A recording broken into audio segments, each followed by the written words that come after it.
우리가 읽은 이 본문의 말씀은 예수님께서 나귀를 타고 예루살렘에 입성하시는 그 예수님의 모습을 그리고 있습니다. 여러분들 이 말씀 보실 때 어떤 느낌이 드셨습니까? 왕이 입성하시는 그런 모습이죠. 호산나 다윗의 자손이여 하면서 찬송을 부르고 예수님의 그 왕적인 입성을 축하하고 그런 잔치하는 그런 내용을 기록하고 있습니다. 예수님께서 이 땅에 오셔서 33년간의 생애를 사셨는데 성경에 의하면 예수님께서 무엇을 타고 가셨다는 기록은 없어요. 아마도 예수님은 이 땅에 오셔서 아마 한 번도 뭘 타거나 하신 적은 없었던 것 같습니다. 그런데 예수님께서 이 마지막 이제 6월절인데요. 예수님의 생애가 이제 5일 남겨둔 시점, 그 시점에 예루살렘에 입성하시는데 나귀를 타고 입성하시는 그 모습을 그리고 있습니다. 여러분들 교회 오실 때 뭘 타고 오셨나요? 예수님께서 이 땅에 오늘날 이 시대에 오셨으면 예수님이 무엇을 타셨을 것 같습니까? 티코를 타셨을까요? 정확하게 우리가 예측을 할 수 없습니다만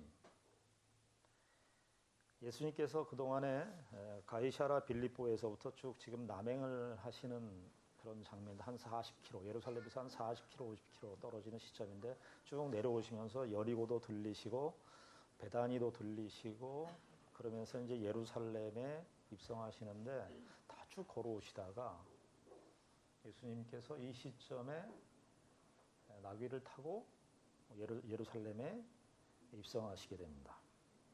우리가 오늘 본문을 보면은 예수님께서 21절, 2절 보시면 이렇게 되어 있습니다. 그들이 예루살렘에 가까이 가서 감람산 벳박에 이르렀을 때에 예수께서 두 제자를 보내시면서 2절에 이르시되 너희는 맞은편 마을로 가라. 그리하면 곧 매인 나귀와 나귀 새끼가 함께 있는 것을 보리니 풀어 내게로 끌고 오라. 3절에 만일 누가 무슨 말을 하거든 주가 쓰시겠다 하라. 그리하면 즉시 보내리라. 예수님께서 두 제자를 보내면서 아마 이 두 제자는 베드로와 요한이 아닌가 싶습니다. 베드로와 요한을 보내서 이제 벳바게라고 하는 그 지역에 도착한 거의 벳바게 예루살렘 다 그 주변에 있습니다. 벳바게 베다니 마가복음과 누가복음은 벳바게 베다니 이렇게 같이 써 있는데요. 그 동네 여관입니다. 우리가 지금 얘기하면 뭐 보정동, 뭐 죽전 이런 느낌일 거예요. 같은 동네예요.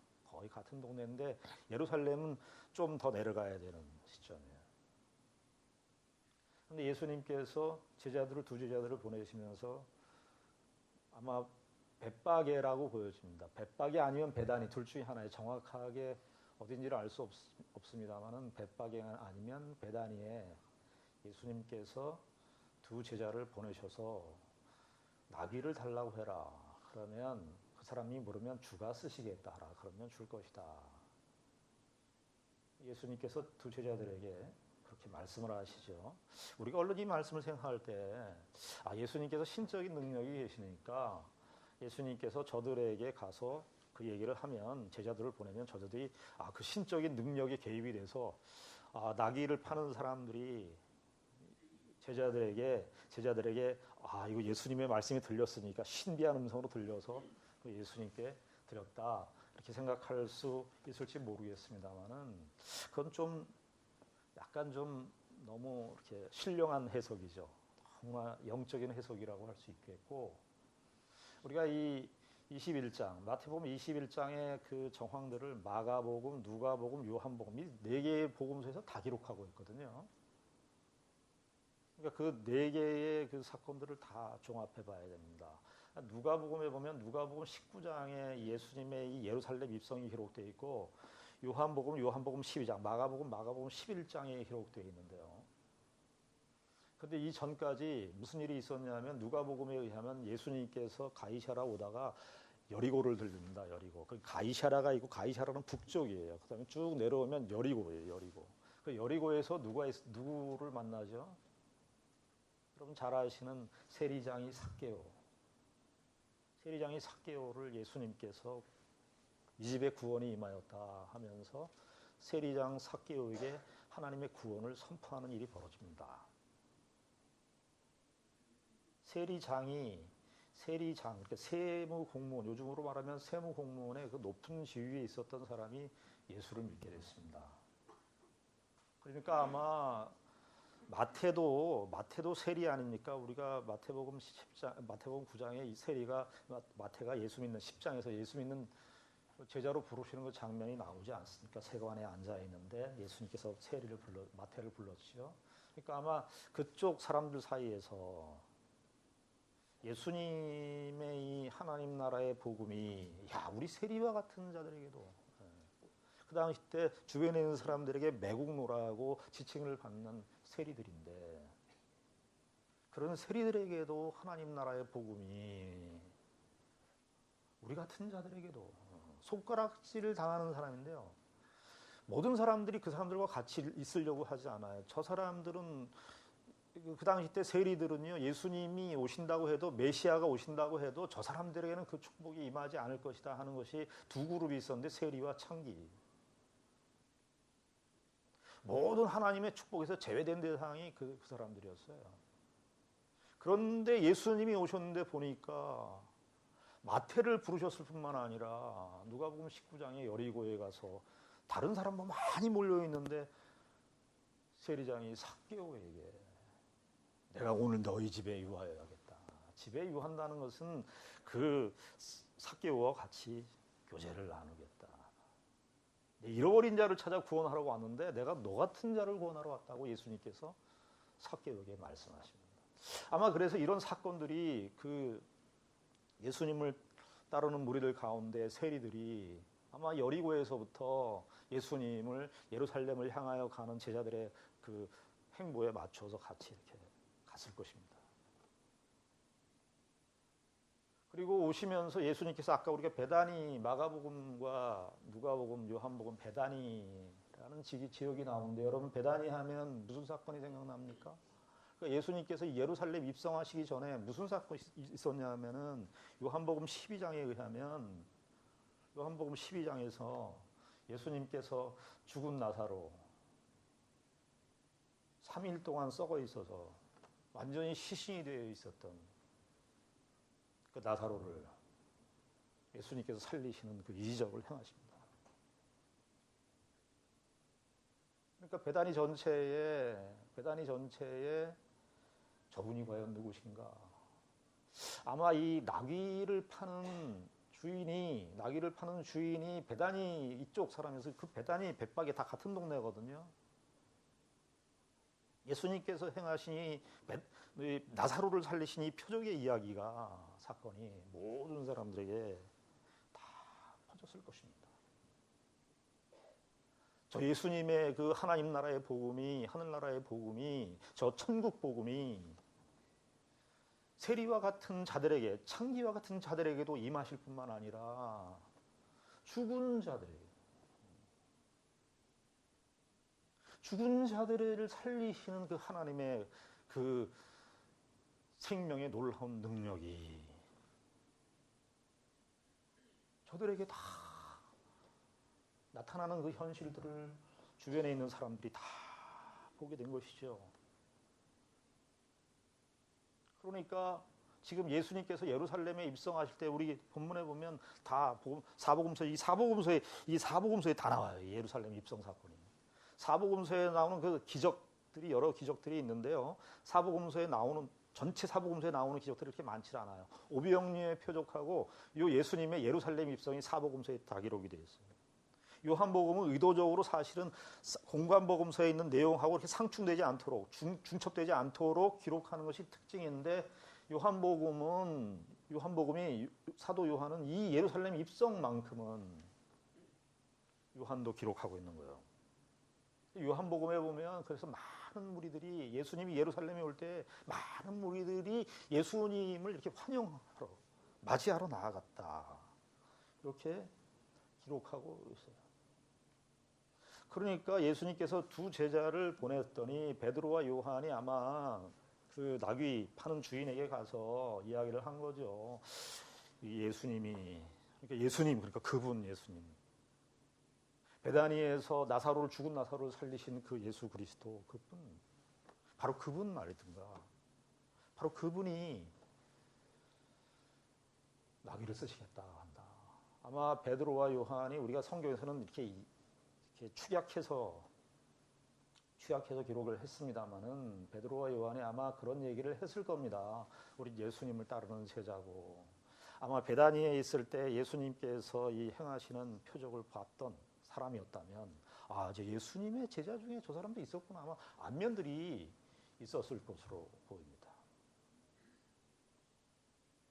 그러니까 예수님께서 네가 베드로와 요한을 보내면서, 두 제자를 보내면서 네가 나귀 주인에게 가면 내가 쓰겠다고 하면 줄 것이다. 그러니까 이 나귀 주인은 예수님께서 쓰시겠다고 하니까 그분이 죽은 자를 살리시는 그 사람이라고 하는 존재가 이 세상에 오면 다 죽는 존재인데요. 죽는 존재 우리가. 예수 그리스도께서 오셔서 죽은 자를 살리시는 이 하나님 나라가 도대체 어떤 나라인가? 그 사건을 연출하시는 저분이 과연 누구신가에 대한 인식이 이렇게 퍼져 있었던 그런 상황인데, 예수님께서 쓰시겠다고 하니까 나귀 주인이 어떻게 합니까? 주 쓰십시오. 흔쾌하게 제자들에게 이 나귀를 주셨을 겁니다. 그런데 오늘 본문은, 마태는, 그런 복음서의 기자들은 전체적인 그 상황들을 봤을 때 그냥 제자들이 가서 기적적으로 신비한 능력이 있어가지고 그 나귀 주인들이 줬다 이런 측면보다는 그런 전체적인 흐름이, 지금 예루살렘의 많은 사람들이 예수 그리스도를 지금 바라보고, 예수 그리스도 저분이 과연 누군가?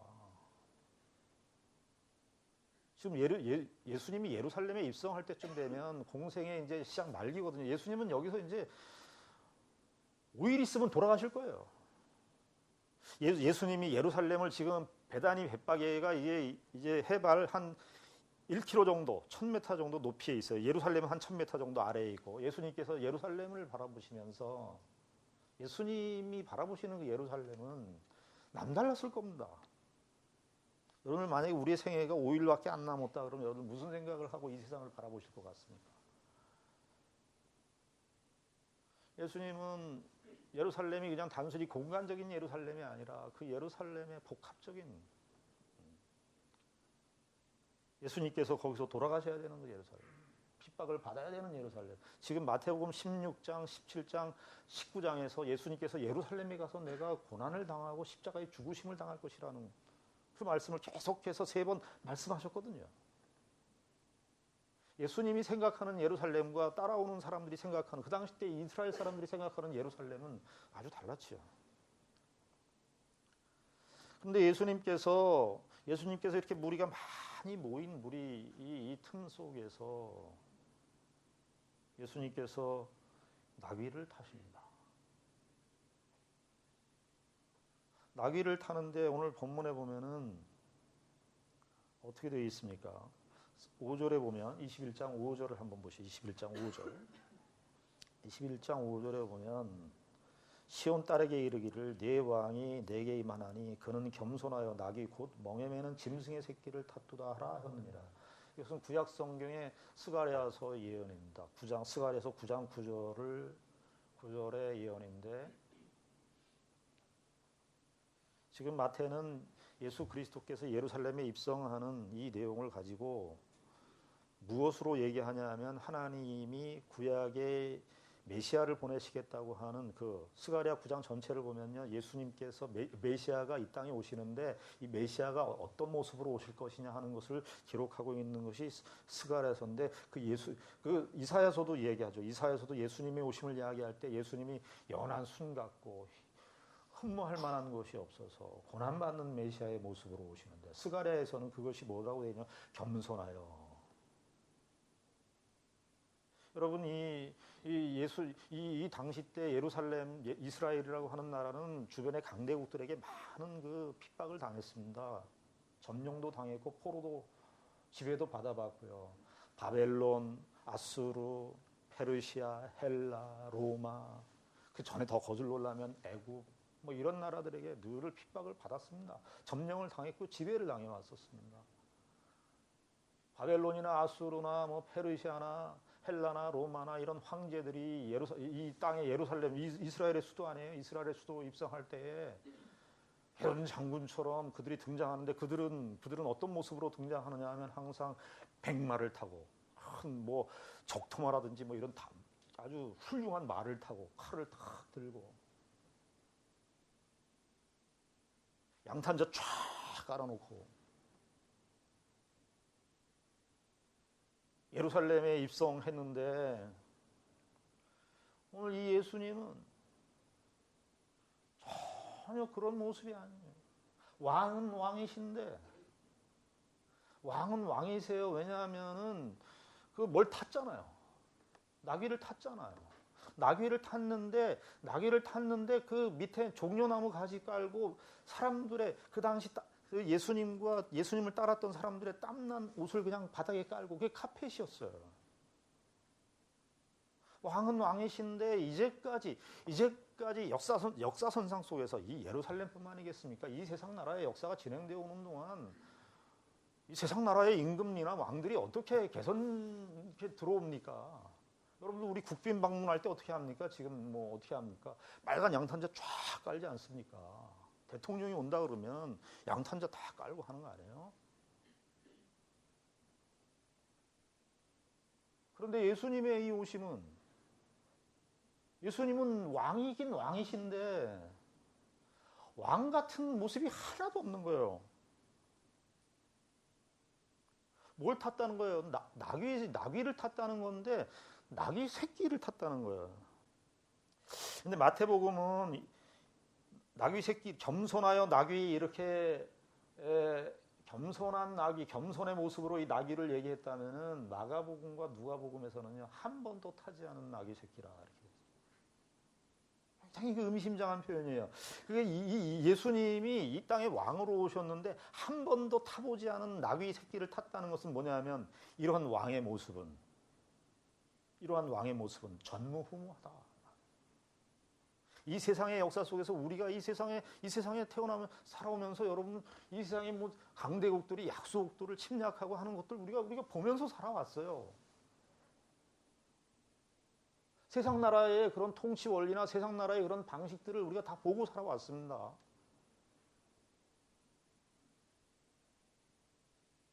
우리 그런 나라의 그런 왕, 그런 장군들, 그런 그 장군들의 입성에 익숙하지요. 근데 예수님의 이 예루살렘 입성은 왕은 왕이신데 나귀를 타고 그것도 새끼 나귀. 이 마태복음에서는 어미 나귀로 보여요. 어미 나귀와 나귀 새끼 둘을 데리고 같이 입성하신 것으로 보는데 나귀 새끼. 그리고 이 마태복음에서는 멍에를 맨 새끼라 그렇게 얘기합니다. 멍에를 맸다. 그러니까 마가복음과 누가복음은 한 번도 타지 않았다라고 하는 것은 인류 역사 속에서 이런 지도자의 모습이, 왕의 모습이 이러한 모습으로 온 사람은 예수님 전무후무하다 이 말이에요. 이 세상의 모든 고대 왕들이나 고대 장군들이 성을 입성할 때, 왕으로 입성할 때 다 말을 타고 칼을 들고 그리고 많은 그 부하들을 이끌고 장수들을 이끌고 이렇게 쫙 마차를 행렬을 하면서 입성을 하는데 예수님은 한 번도 타보지 않아. 그러니까 그 한 번도 타지 않았다고 하는 것은 이런 분은 예수님 외에는 없다는 거예요. 그리고 멍에를 맸다고 하는 것은 마태복음 특별히 멍에를 맸다라는 그 표현을 쓰는데 예수님이 뭐냐 하면 결국은 예수님이 나귀와 동일시 하시는 거예요. 예수님께서 온 인류의 죄의 멍에 감당할 수 없는 인류의 문제인데 인류 스스로 감당할 수 없는 죄와 사망의 무게, 멍에 죄와 사망과 영원한 형벌의 멍에를 다 지고 가시는 예수 그리스도.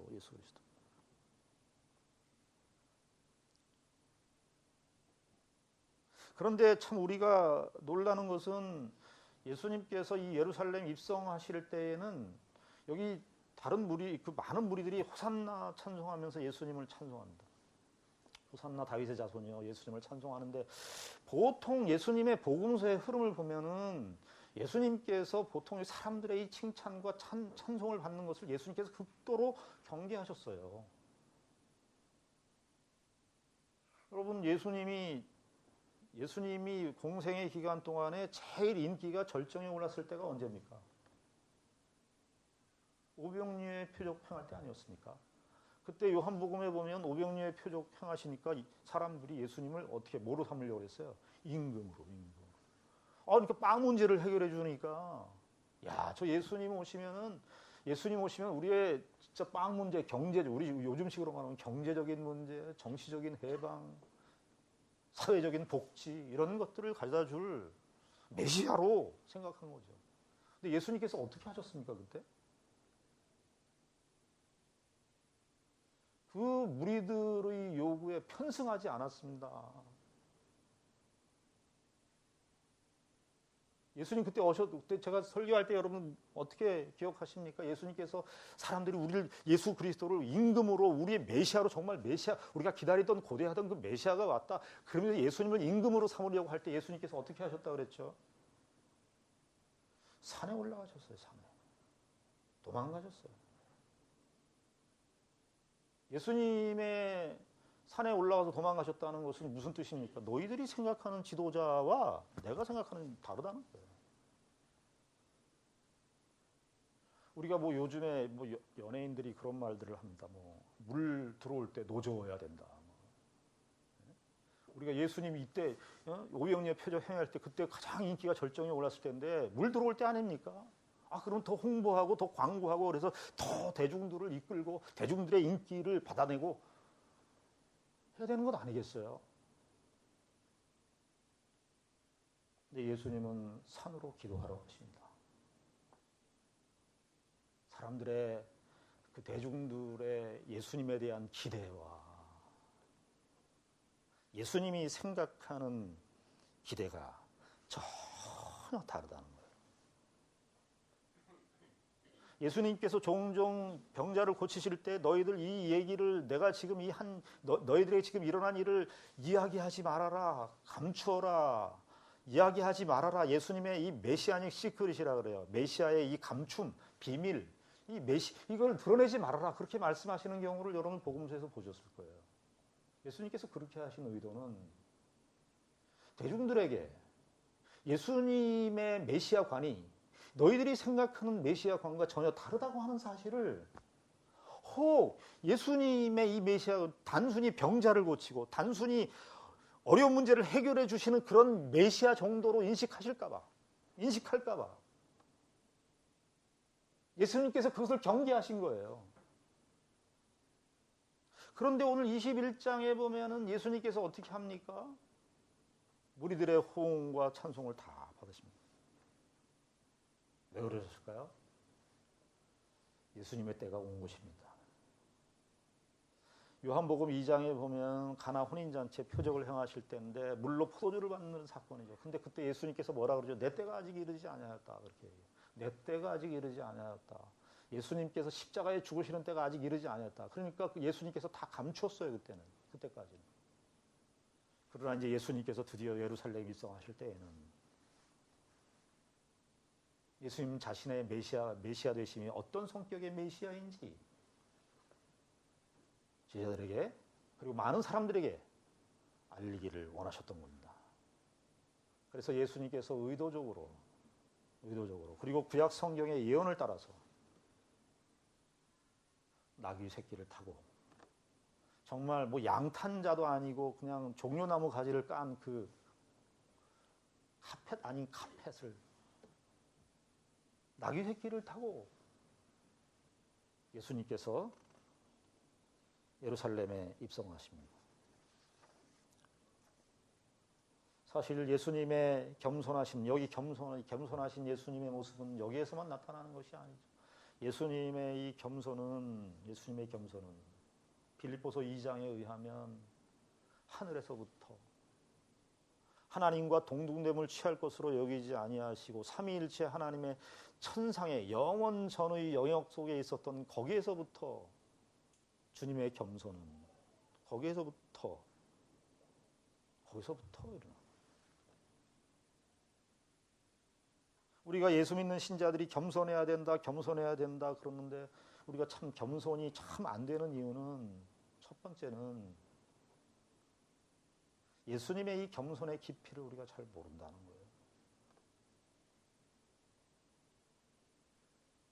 거예요. 하늘 보호자 우편에서 이 땅까지 내려오셨어요. 여러분들 집에 좋은 아파트에 사시다가 가세가 기울어져서 점점 기울어져 가지고 전세, 월세, 그러다가 반지하, 지하, 여러분들 그거 견디시겠어요?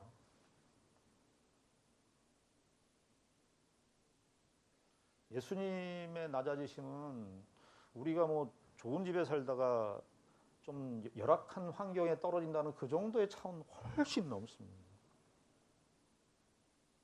예수님은 하나님이신 그분이신데, 하늘 보좌 우편에 모든 영광과 권위를 누리실 수 있는 분인데, 사실은 예수님께서 이 겸손하게 나귀를 타셨다는 건 그동안엔 겸손하지 않았는데 여기서 겸손했다가 아니라 예수님은 하늘 보좌 우편에서부터 하나님과 동등됨을 취할 것으로 여기지 아니하시고 자기를 비워 종의 형체를 가지시고 사람의 모양으로 나타나셨다 얘기인데, 사람의 모양을 그냥 입었다 정도가 아니라 사람을 흉내낸다가 아니라 사람으로 되셨어요. 우리가 당하는 그런 고통, 아픔, 배고픔, 슬픔, 눈물 이런 모든 것들을 다 채울하시는 참 인간으로 오신 거예요. 예수님은 이때 와서 그냥 내가 겸손한 왕이지 하면서 흉내를 내는 그런 겸손이 아니었습니다.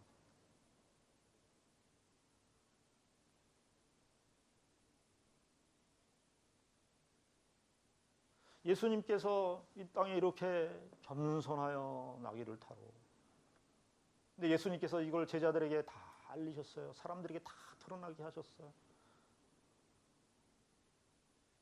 여러분, 우리가 예수님의 우리가 겸손이 잘 안 되는 첫 번째 이유가 예수님의 이 겸손의 깊이를 우리가 헤아릴 수 없어요. 우리는 신이 아니기 때문에. 신이 인간으로, 또 인간이 오셨는데 인간이 죄인의 모양으로, 인간의 모양으로 오셨는 그것도 감당이 안 되지만 죄인의 모양으로 오셨는데 십자가까지 낮아지시는 이 낮아지심의 깊이를 우리가 헤아릴 수가 없는 겁니다. 두 번째는 왜 우리가 겸손하지 못하는가? 우리의 자연적 본성이 아니기 때문에 그렇습니다. 자연적 본성이 아니에요. 우린요, 자존심의 화신들입니다. 우리가 자존심을 딱 굽힐 때가 있어요. 자존심을 언제 굽힌 줄 아세요? 자식들을 키워보신 분들은 알겠지만 자식들과 관련해서는 자존심을 굽혀요. 이 세상에 어떤 부모가 말이죠, 자식보다 자식이 더 훌륭하다, 당신 부모보다 자식이 더 훌륭해, 이 칭찬을 싫어하는 부모가 어디 있어요?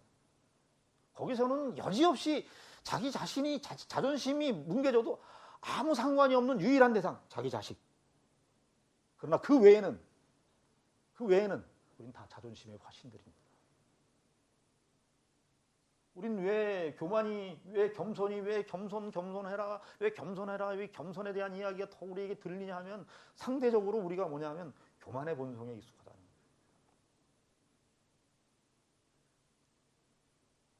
예수님께서 결국은 이렇게 나귀를 타고 이 땅에 오셨어요. 예수님께서 왜 이렇게 하셨을까요? 마태복음 20장 28절을 한번 보겠습니다. 우리가 지난 시간에 확인했지만 20장 28절 같이 읽습니다. 시작. 인자가 온 곳은 섬김을 받으려 함이 아니라 도리어 섬기려 하고 자기 목숨을 많은 사람의 대속물로 주려 함이니라. 이걸 하시기 위해서 오셨는데 여기 많은 사람의 대속물로 이렇게 되어 있는데요. 이게 많은 사람의라기보다는 많은 사람을 위하여 혹은 많은 사람을 대신해서 이런 뜻이 있어요. 많은 사람을 대신해서 자신의 대속물을 자신을 주시기 위해서. 여러분 부모의 입장에서 어떤 자녀가 불치의 병에 걸렸다고 생각해 보십시다. 어떤 자녀가 불치의 병에 걸렸어요.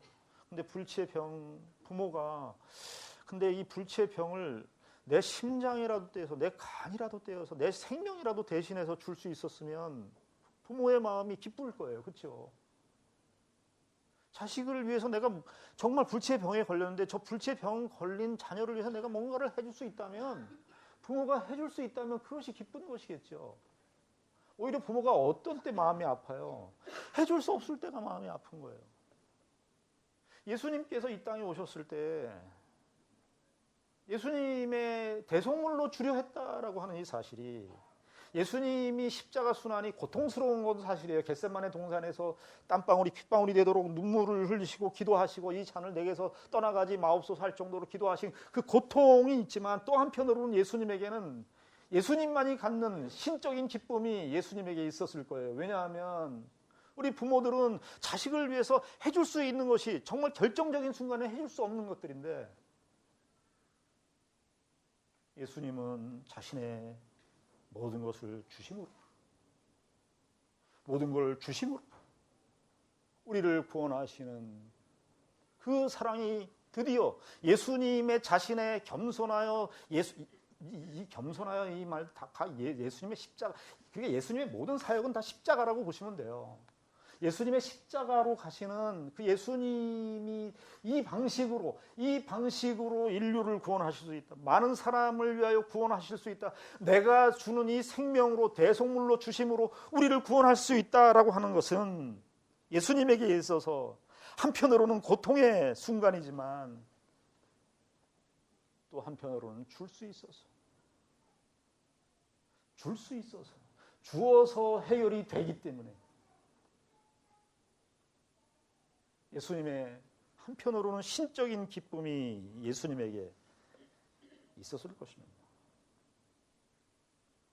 여러분, 우리가 이 예수님의 이 은혜를 우리가 호흡하고 사셔야 됩니다. 저와 여러분들은 무엇을 호흡하고 사십니까? 요즘에 호흡 잘하고 사셔야 돼요. 우리는 분노를 호흡하고 살 때가 많고 미움을 호흡하고 살 때가 많아요. 예수 그리스도께서 이 땅에 오셔서 우리에게 보여주신 것은 우리가 무엇을 생명으로 호흡하고 살아야 되느냐면 은혜를 호흡하고 살아야 됩니다. 여러분 사람이 은혜로 바뀌어지는 거예요. 은혜로. 레미제라블이라는 빅토르 유고가 쓴 소설을 아실 겁니다. 우리 영화에도 나오고 했습니다만은 거기 장발장이 주인공이죠. 장발장은 빵 하나 훔친 죄로 19년형의 엄도를 받습니다. 그리고 교도소에 복역하면서 세상에 대한 적개심과 증오를 키워나갑니다. 그러다가 13년에 가출옥하게 되죠. 13년 지나서. 전과자라서 가출옥해서 세상에 나왔는데 전과자라서 아무도 그를 받아주지 않습니다. 그래서 어느 날 하루 쉴 곳을 찾으려고 헤매고 있는데 어느 아주머니께서 저 밀리에르 신부님의 집에 찾아가면 그 신부님이 잘 해주실 거다 해서 신부 집에 가죠. 근데 신부님 집에 갔는데 저녁 때 음식도 잘 대접을 받는데 찬장에 있는 신부님 집에 있는 찬장 안에 있는 은수저가 탐이 나는 거예요. 그래서 그때 은수저를 가지고 도망 나오는데 밀리에르 신부를 만나죠. 신부를 때리죠. 신부님이 쓰러지고 장발장이 그 은수저를 갖고 도망갑니다. 얼마 지나지 않아서 경찰들에게 잡히죠. 그래서 밀리에르 신부 집에 다시 오게 됩니다.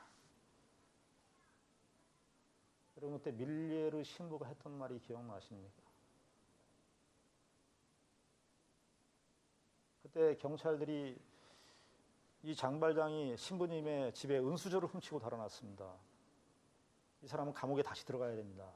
그렇게 얘기할 때 신부님이 그 장발장에게 맞은 그 시퍼런 멍한 그 얼굴 가지고 신부님이 뭐라 그럽니까?